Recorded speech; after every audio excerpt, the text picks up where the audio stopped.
27 male, and my wife, 31F, hit a rough spot and have been separated at home for almost a year now.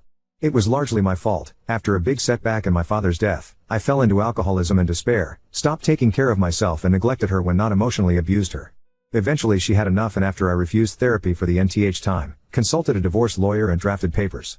I signed them off right away, but she didn't, keeping them in her room. She knew I was in a hard spot financially, so she said she'd wait for me to come into my inheritance so I could move out, and then she'd sign and file for a no-fault divorce. Not from the US, in our country you can do this.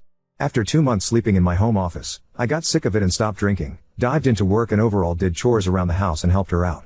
When she commented on my change, I boasted I was doing it for myself and not for her, and she agreed because while she wanted me out, she still cared for me. Over the last months she also occasionally asked me to sleep in the bed with her and not in my home office. Nothing intimate happened, but still she would spoon me. This until last evening. We had gotten closer and closer, especially over the holidays, and I told her that what I said was not true. I had changed and stopped drinking to show her at first, but then I really wanted to turn over a new leaf and be a good soon-to-be ex-husband. She went to her room and picked the divorce papers, setting them in front of me. She asked what we should do with those then, so I ripped them and she yelled out a big yes. And then hugged me. So, I guess we won't be getting divorced. Hooray? Oop, I will, thank you. I was so deep down in negativity that I couldn't see how I hurt her. To add, I may sound neutral/uncaring by the tone of the post, but I really didn't expect what happened, what I did and how she'd react. We had talked a bit previously about this, and all she said is that she was in no hurry to divorce as long as I was respectful and kept improving.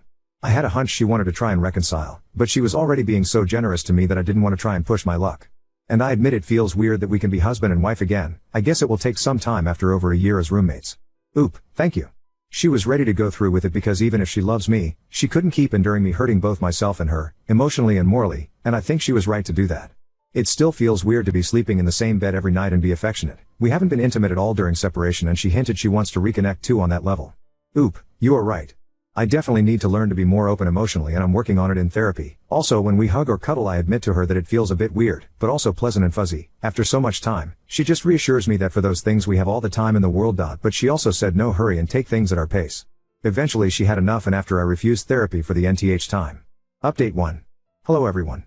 I posted a week ago about what had happened the evening prior. After living separate at home for almost a year, my soon-to-be ex-wife wanted to reconcile, so I ripped the divorce papers in front of her, to her delight.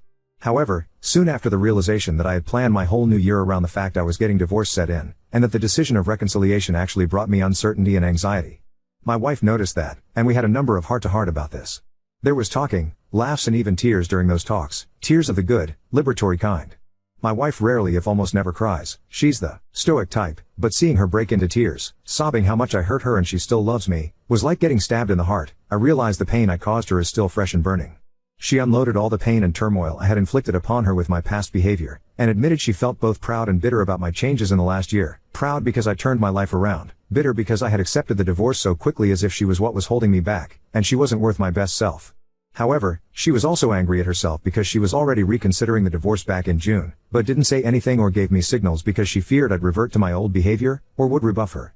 In the meantime, I had started to renovate my father's old villa, well, more of a big house than a proper mansion, to move in this year, and gave her only breadcrumbs information about it, and she was both positively surprised to learn about all the work I am putting into it, and again a bit bitter that I didn't tell her anything and all my projects were designed without her in mind, as if she was just an already fading memory. The possibility of an amicable divorce has been brought up again, but she wanted 2 clear answers. 1. Was there another woman? 2. Did I actually stop loving her? The answer to both questions is no. I told her I did suffer about losing her in our marriage, but I didn't want to be the ex-husband who made fleeting promises, hounded her down and made a nuisance of herself. It's the least I could have done after making her suffer so much, and also thank her for her infinite kindness. I just worked, did my best to be a good soon-to-be ex-husband, paid my utilities and wanted to pay her a rent for the room she allocated me in her home, which she always refused even when I insisted. Eventually arrived the $1 million question, do we want this marriage to work? Answer, yes. It won't be easy and there's still a lot of work to be done. We agreed to take baby steps and have already booked couple therapy for this week. I am already doing individual therapy, but now she'll be looking for individual therapy for herself as well. In the last week, we went on some quiet dates, walks and a short hiking trip. I also made a peace offering of sorts by asking her if she wanted to participate in my renovation project of my father's house, give her input and ideas.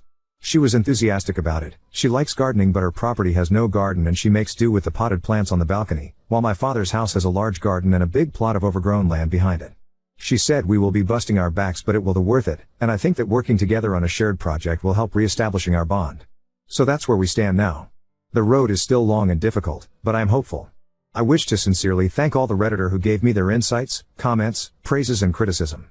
Oop, yes, I took your advice and couldn't thank you enough for it, my friend. It brought out an enthusiasm I had not seen in so long.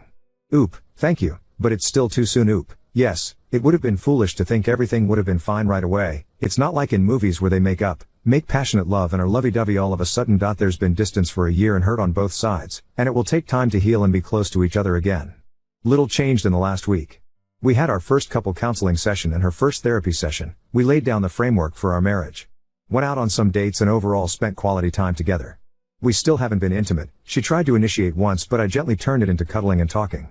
Another issue is that I have some difficulties sleeping in the same bed as her, not because I have something against her, but I'm so used in sleeping in my own bed that often I sleep 1 or 2 hours with her, wake up and head to my home office/bedroom and sleep there.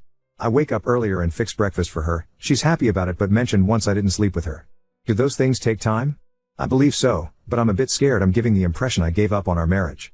I believe it will take months and lots of work to get back at how we were, while she thinks the process should be quicker and I'm being too hard on myself and her. I have been sober for over a year, and got sober after she served me divorce papers. She decided to try to reconcile last January, and although things have been not easy to say the least, we still sleep separately. I don't feel secure enough to have sex with her, and we do lots of individual and couple therapy. We somehow are managing. However, despite what she says, I can't get over the shame that I have been a useless and abusive drunkard and she probably remembers me as such, and the shame and guilt become unbearable. I work as a civil servant, in family services, ironically enough, and recently I got moved to the cabinet in the provincial government, even had a photo shaking hands with our Prime Minister. My wife picked this photo and put it on Facebook for everyone to see, writing how proud she was. I do think she genuinely believes this, and I'm happy, but I also think she's too eager to rug sweep the past and our problems aren't fixed at all. I still feel lots of shame and guilt towards her every time I look at her, and at a certain point even looked forward to divorce, but she insists I am doing all the right things, and if I love her, divorce would be something I'll end up regretting. I just feel we will never overcome this, and although many moments are happy and I do my best to give her quality time, cook her favorite dishes and get her gifts, I can't help but feel hopeless and even alone in my feelings.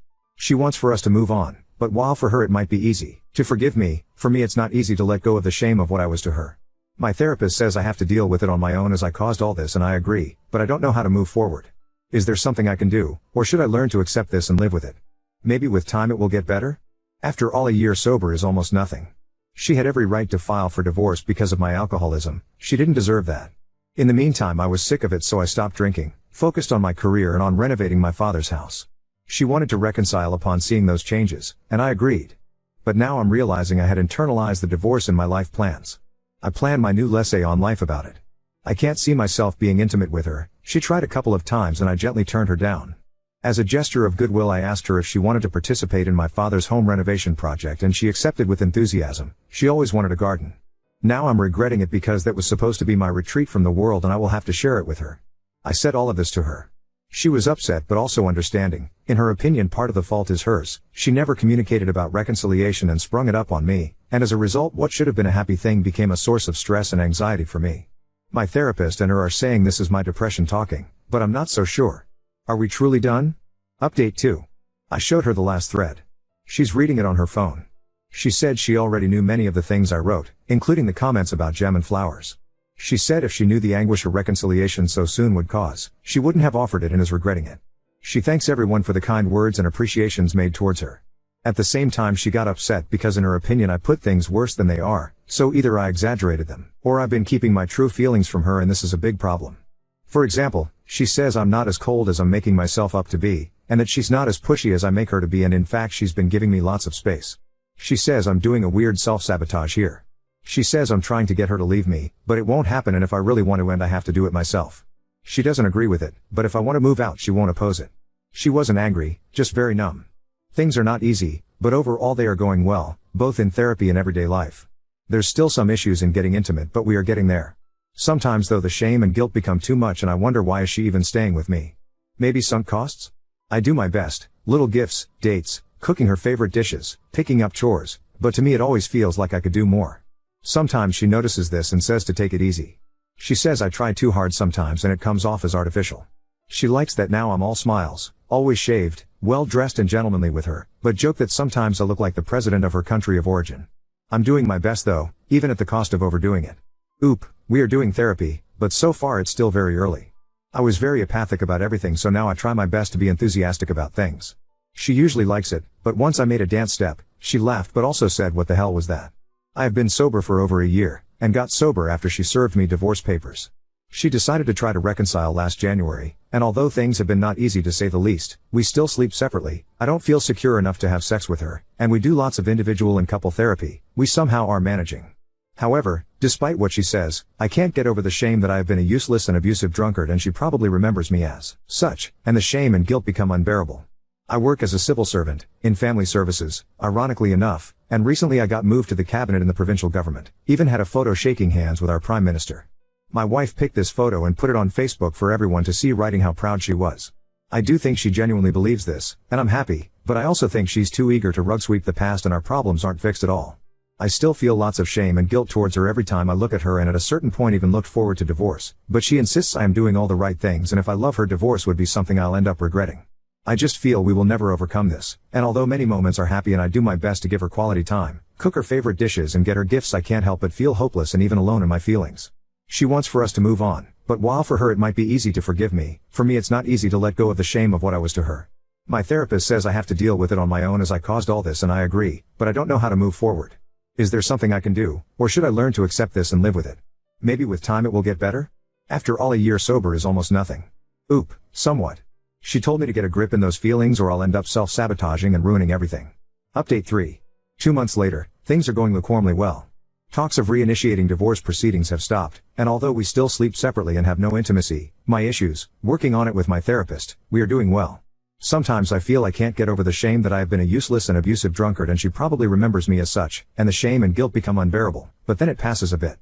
Basically, we are starting over, dating, doing bonding activities, I get her gifts and surprises.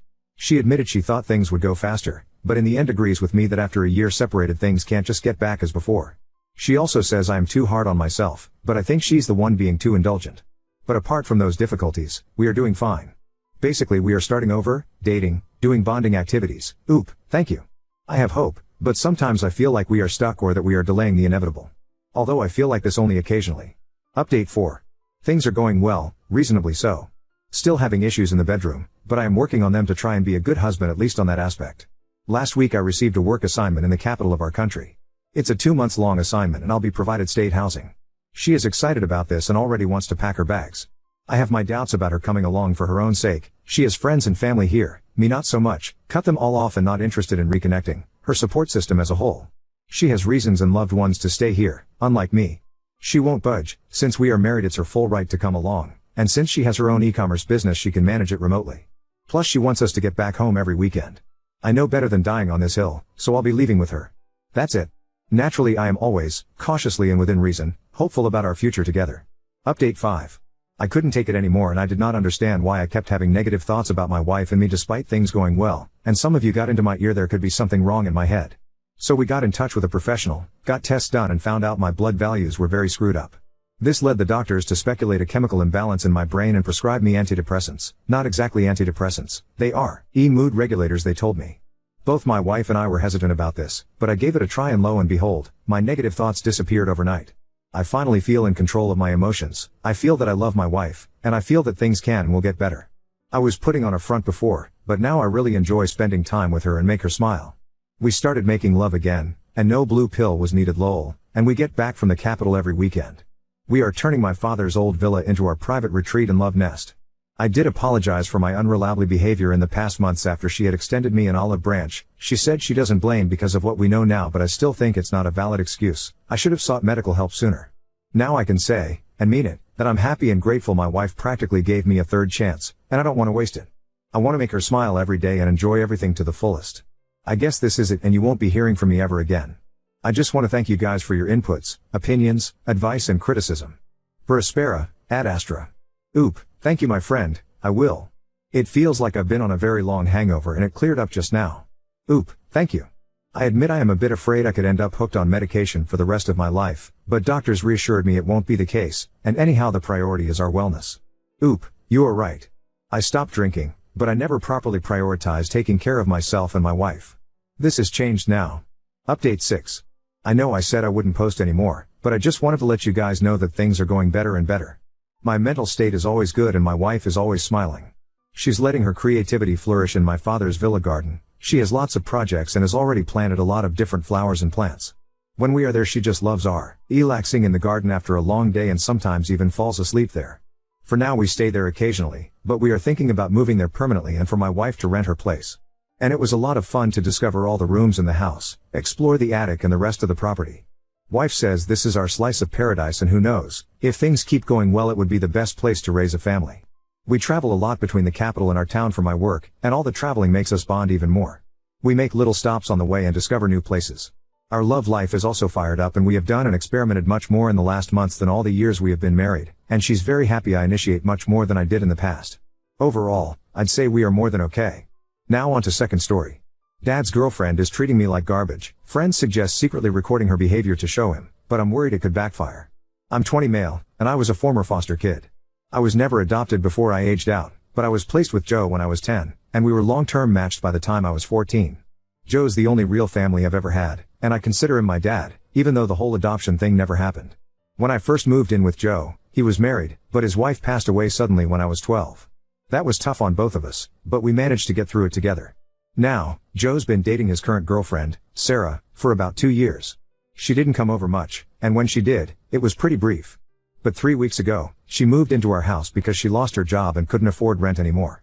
I don't know if she was always like this or if moving in has brought out a different side of her, but Sarah's been acting really strange. Whenever Joe isn't around, she completely ignores me, won't even look at me when I speak, won't answer questions, nothing. At first, I thought it might be some kind of anxiety thing. But now it started getting worse. For example, when Joe's at work and I'm in the lounge watching a movie, she'll come in and start blasting TikToks on her phone or playing music, totally disregarding the fact that I'm there. When I ask her to turn it down, she just flat out ignores me. And it's not just the ignoring that's the problem. She started saying some pretty nasty stuff about me, too. She's FaceTimed her friend while I was in the room and talked about how lazy I am and how I don't contribute anything to the household. Yesterday, I was sitting on the sofa watching the new Deadpool movie when she came and sat across from me, FaceTiming her friend again. She started talking about how she and Joe are trying for a baby and how excited they are because neither of them have had children before. Those exact words. It felt like a slap in the face. I know Joe wouldn't have said something like that because he considers me his son. So, either she's making it up, or I don't even know what. I haven't told Joe about the things she's been saying to her friend because I don't want to mess up his first real relationship since his wife died. But this situation is seriously eating me up inside. I mentioned the situation to a few people, and a couple of them suggested that I secretly record her behavior when Joe isn't around so that he can see what's really going on. It seemed like a good idea at first, but when I talked to one of my close friends about it, he said that secretly recording her could just make things worse. He thinks it might make Joe feel like I'm going behind his back and could cause even more tension, especially if Sarah twists it to make me look bad. So, Wibta, if I secretly recorded her to show Joe what she's really like, or should I just avoid it altogether? I don't want to seem like I'm trying to sabotage his relationship, but I'm not sure what else to do. Update 1.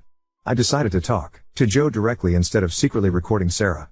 I thought it would be more mature, sensible, and non-confrontational to handle things face to face.